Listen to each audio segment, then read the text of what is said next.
So today I'm going to talk to you about flea allergies. So when we're talking about flea issues with dogs and cats, we typically call it flea allergies or FAD, which is flea allergy dermatitis. And flea allergies can present differently in dogs and cats. So there is a difference between an animal that has an actual flea allergy and just has a flea infestation, though their skin can look very similar. Animals that have classic flea allergies, it only takes one flea bite for them to completely break out, whereas animals that have a flea infestation, typically the infections or itching is just due to the sheer number of fleas. But in dogs, your typical spot that you're going to see issues with fleas is going to be right over what's called the tail head. So that's right where the tail attaches to the body, the top side of that. That's where fleas are most commonly found. It's one of the easiest places for them to get a blood meal, and it's harder for the dog to remove them from that part of the body. Usually you'll see hair loss in that area, you'll see redness, sometimes you'll see scabs, you'll see little black dots, which typically end up being flea dirt or flea poop.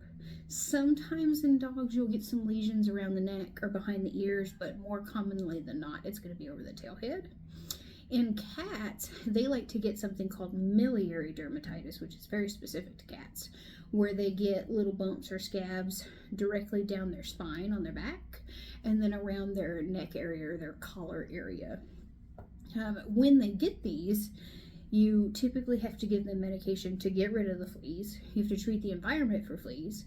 You may have infection to treat, and you may have to give them some kind of anti-itch medication. I've seen animals with flea allergies that are so bad, they have to get steroids, which completely make them stop itching for the area to heal.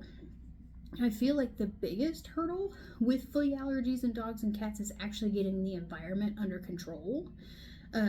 Because you can get them looking pristine and perfect and not itching, and if there's fleas that hatch in the environment because it hasn't been treated, you're just going to go back to square one. I also see a lot of cats with flea issues that we end up with a little bit, sorry owners, but a little bit of denial from owners. Cats are very good at grooming themselves. That's part of being a cat. So many cats will swallow the fleas. They'll actually groom them off and swallow them, so we'll just see the after effects. We'll see the dermatitis, we'll see the flea dirt afterwards, but not the actual fleas. So it can be a little bit of a puzzle trying to figure out based on location of the wounds and flea dirt being there, hair loss, whatnot. But really, it's very patient dependent on if we can get away with just doing flea prevention or if we need to do something stronger, antibiotic, anti-itch wise.